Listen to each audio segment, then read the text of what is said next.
The divisions in the Republican Party exploded Tuesday as two prominent GOP senators released an avalanche of criticism on the commander-in-chief, lamenting the sorry state of American politics and directing the blame for the civic decay clearly at President Trump. The tough words came from Arizona Senator Jeff Flake, a frequent Trump critic who announced Tuesday that he wouldn't seek re-election, and Tennessee Senator Bob Corker, who bowed out of his own re-election race last month and has engaged in several recent spats with the president.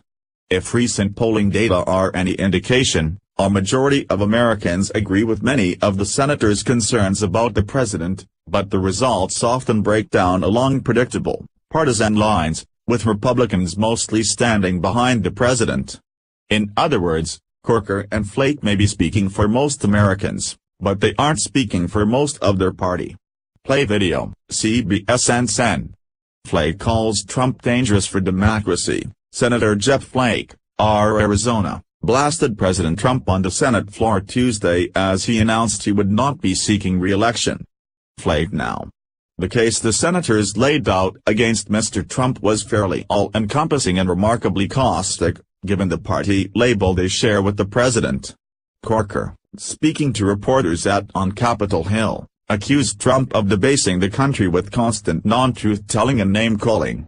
He said the president is absolutely not a role model for American children, and added that he wouldn't support Mr. Trump again, saying, "He's obviously not going to rise to the occasion as president."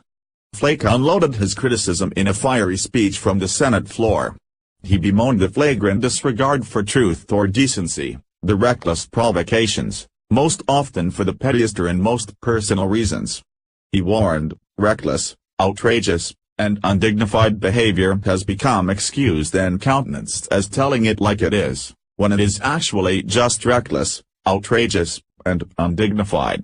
And when such behavior emanates from the top of our government, it is something else. It is dangerous to a democracy. A survey released Wednesday by The Economist and YouGov asked respondents whether they view Mr. Trump as a role model for children. 55% agreed with Corker's assessment, describing him as a bad role model, but 26% described him as a good role model. Among Republicans, 57% said they view him as a good role model, while 21% said the opposite. The survey also asked how often Mr. Trump says things that may not be correct. A sizable 75% of voters said that happens at least sometimes. 51% said it happens often or all the time. But only 16% of Republicans said the president says incorrect things often or all the time. Play video, CBS. Corker calls Trump an utterly untruthful president. Senator Bob Corker, R. Tennessee, reignited his feud with President Trump, calling the president utterly untruthful and saying he would not sup. Only 31% of the voters described the president as honest and trustworthy, while 51% said he is not honest and trustworthy. Among Republicans, however, the percentage who called him untrustworthy dropped to 15%. Respondents also echoed Corker's and Flake's concerns about the president's judgment and his temperament. 53% said the president exercises mostly bad judgment, while 32% said he exercises mostly good judgment. Republicans were far more positive. 72% said Mr. Trump has good judgment, 14% said the opposite. 56% of respondents said Mr. Trump does not have the temperament to be president, but among Republicans, only 19% voiced that concern. The Economist survey also showed that a wide majority of Americans, 71%, believe the president does not handle criticism well. That point, even 57% of Republicans were willing to concede. The Republican Party's internal divisions were explored further in a poll released Tuesday by the Pew Research Center. That survey, part of Pew's recurring political typology project, divided GOP voters into four distinct groups: core conservatives, country-first conservatives, market skeptics, and new era enterprisers. It found the Republican coalition deeply divided on issues like immigration, globalization, and economic fairness. Take, for example, the core conservatives, described by Pew as a financially comfortable, male-dominated group, perhaps the most traditional group of Republicans.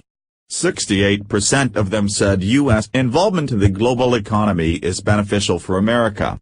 That view was shared by only 39% of country-first conservatives, who tended to be older and less educated than the other groups in the survey.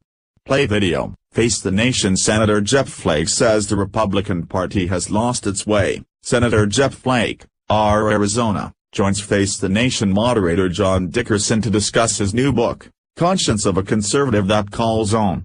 Core conservatives were also far more likely to be described the economic system as fair to most Americans than country-first conservatives, and they were far less likely to hold negative attitudes toward immigrants and gay people. The two groups were unified, however, by at least one thing: an overwhelming support for President Trump.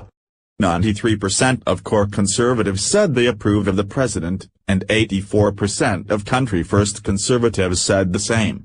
The president's approval rating was slightly lower, 66%, among the market skeptics, a group that sharply diverges from the GOP's traditional support for business and lower taxes, according to Pew. The group of Republican-leaning voters who gave the president the lowest approval rating, 63%, were the New Era enterprisers, a younger and less overwhelmingly white contingent that is mostly pro-business and more likely to support immigration.